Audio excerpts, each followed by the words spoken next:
친구 B의 집에서 잤던 날, 그날도 나는 밤늦도록 술을 마시고 잔뜩 취해서 자취를 하고 있는 B의 집에서 신세를 지기로 했다. B의 집은 화장실에 하나 있는 원룸이었는데 방 안에서 바깥 방향으로 문을 열면 좁은 복도가 있고 옆에 화장실이 있으며 앞에는 집문인 도어락이 홀로 문을 지키고 있었다. 어두운 밤, 하늘에 희미하게 보이던 초승달의 빛이 구름에 감기면서 뿌옇게 보였고 밤안개까지 자욱해서 세상은 온통 까만 물이 들어있는 것 같았다. B의 집에는 오래된 뻐꾸기 시계가 있었는데 정오와 자정에 한 번씩 울린다고 했다. 그날 술자리에는 C도 있었는데 우리가 술을 마시고 일행들과 헤어진 시간은 새벽 2시였고 함께 B의 집에 도착한 시간이 2시 반 정도였다. 갑자기 피곤이 몰려와서 보일러부터 틀고 바닥에 푹신한 이불을 깔았는데 어떻게 잠이 들었는지 그 이후로는 자세히 기억나지 않는다. 그렇게 얼마나 지났을까? 잠결에 문득 노크 소리를 들은 것 같았지만 나는 무시하고 또다시 스르르 잠에 빠져들었다. 막 깊은 잠이 들려는 그 순간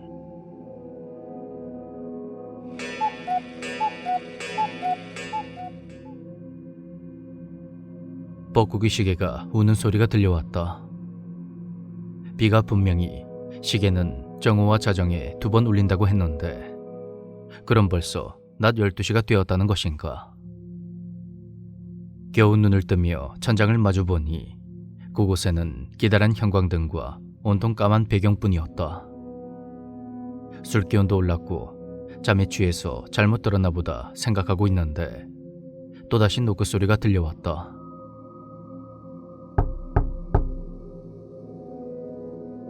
조금 전과는 달리 소리가 들리는 간격은 조금 길어졌고 밖에 누가 온 것 같은 기척이 느껴졌다. B는 옆에서 곤히 자고 있었고 방문객은 또다시 문을 두드렸다.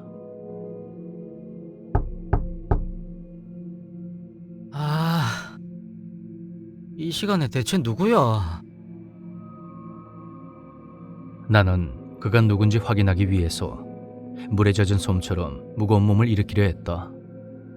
하지만 아무리 힘을 줘도 몸은 꼼짝도 하지 않았고 난 그저 천장에 매달린 형광등만 멍하니 보고 있을 뿐이었다.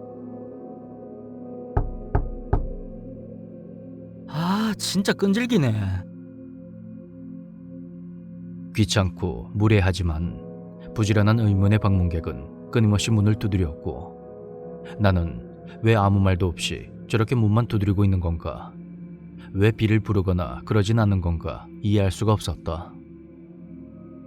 이런 생각이 하나의 작은 날개짓이 되어 심해 속 깊은 수면에 공포라는 파도를 일으킨 것 같았다.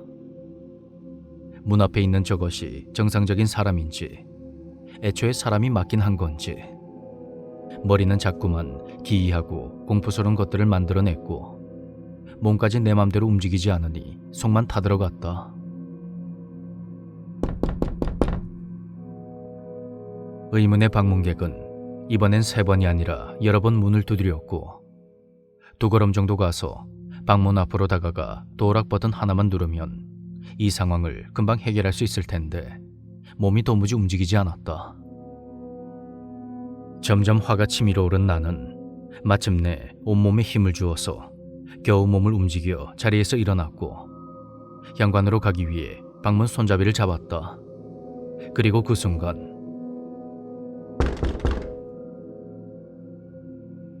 누군가 방문을 세게 내리치는 것 같은 그런 소리가 들렸고 나는 후다닥 정신을 차리며 재빨리 방문을 잠그었다. 방으로 가서 B를 깨우려고 어깨를 붙잡고 흔들어 봤지만 아무리 불러도 녀석은 꿈쩍도 하지 않았다. 야, 좀 일어나봐. 야.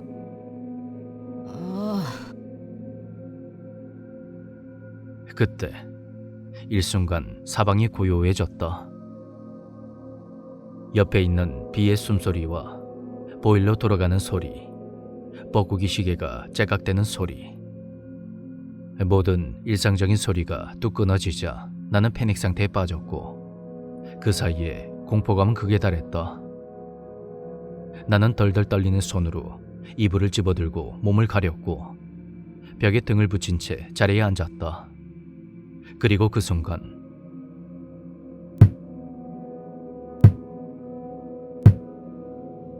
내 귀 바로 옆에서 누군가 벽을 두드리는 소리를 들은 것까지가 내 기억의 전부다.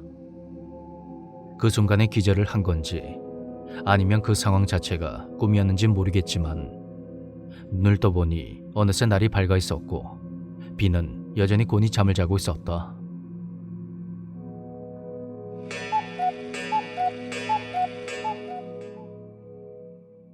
그 소리에 놀라 고개를 돌려보니 시간은 어느덧 낮 12시였고 비를 깨우려고 녀석의 어깨를 툭툭 치자 비가 헉하는 소리와 함께 벌떡 일어났다.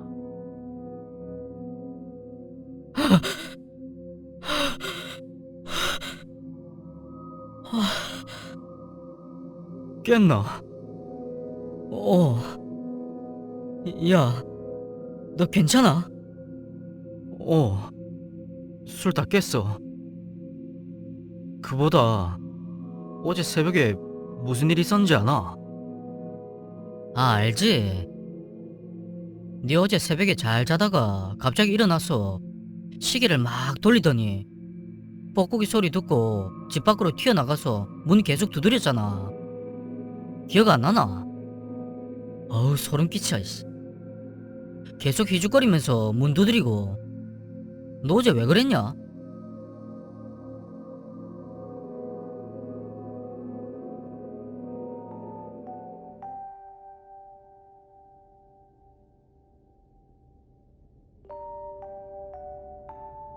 안녕하세요.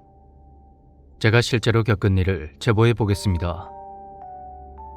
4월의 어느 토요일 오후, 그날 약속이 없었던 저는 퇴근 후 집에 와서 가족들과 저녁을 먹은 뒤 게임을 했습니다. 이 게임이 너무 재밌어서 정신없이 빠져들었다가 시계를 보니 새벽 2시가 넘었고 피곤해서 침대에 누워 휴대폰으로 영상을 보고 있는데 친구에게서 연락이 왔습니다.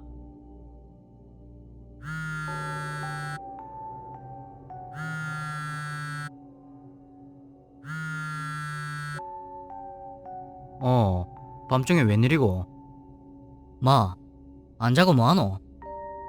아, 영상 좀 보다가 잘라 했다. 니는 왜 안 자는데?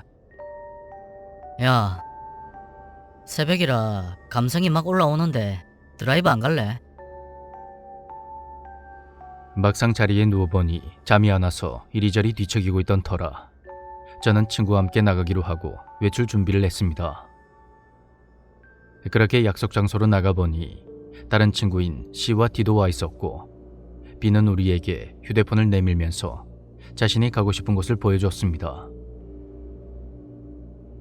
여기가 섬인데 나라에서 바다 위에 다리를 만들었다던가 그러더라.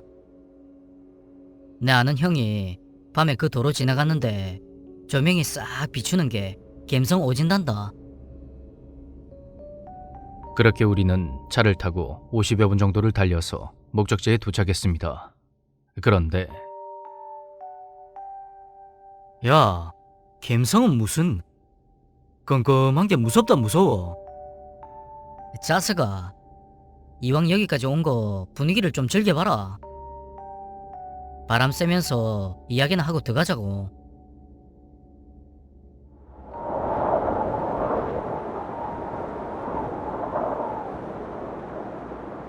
어우, 바람 왜 이렇게 부는데? 꿈에 나올까봐 무섭다, 야.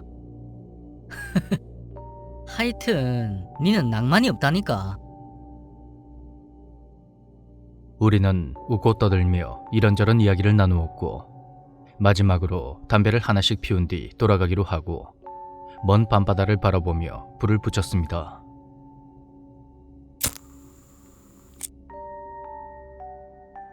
어? 야, 저기 저거 뭐고? 왜?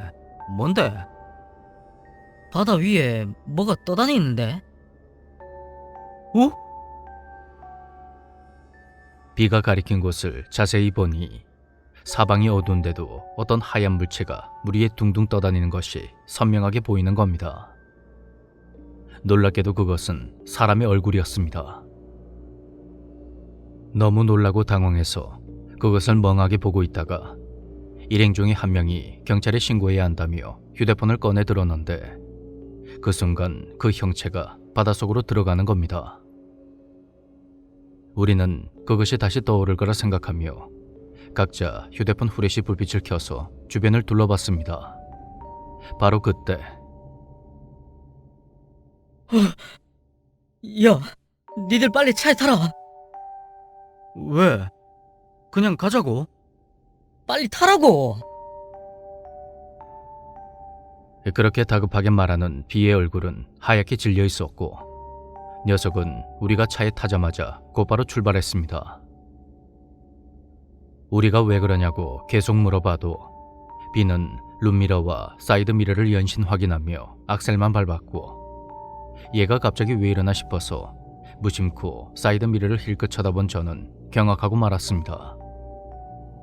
그때 저는 보조석에 앉아 있었는데 아까 바다 위에서 본 하얀 얼굴이 긴 머리카락을 휘날리면서 팔다리를 기이하게 휘저기며 차를 바짝 따라오고 있는 겁니다. 나도 데려가. 나도.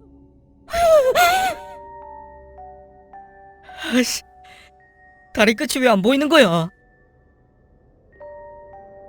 비는 부들부들 떨리는 손으로 자동차 핸들을 꽉 붙잡고 있었고 저는 사이드미러를 힐끗거리며 두 손으로 귀를 막았습니다.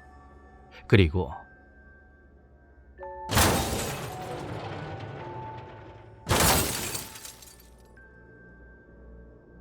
그때 차가 무언가를 밟고 지나가는 것처럼 심하게 덜컹거리더니 비가 핸들을 오른쪽으로 급하게 돌렸고 우리가 타고 있던 차는 그만 바다 아래로 추락하고 말았습니다. 그리고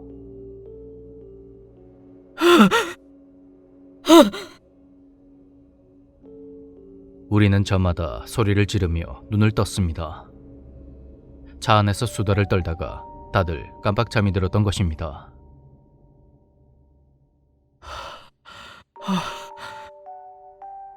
꿈이었나? 다행이다. 야, 니도 악몽 꿨나? 와, 꿈자리가 뭐 이래 사납노? 그런데 알고 보니 저와 친구들 모두 똑같은 꿈을 꿨던 것입니다. 시간은 어느덧 아침 6시가 되었고 우리는 가는 길에 편의점에 들러서 커피를 마신 뒤 각자의 집으로 돌아갔습니다. 무섭고 찝찝한 마음을 떨쳐내고 집에 들어가려고 아파트 단지 앞 공원 벤치에 잠시 앉았는데 비가 메시지를 보내더군요.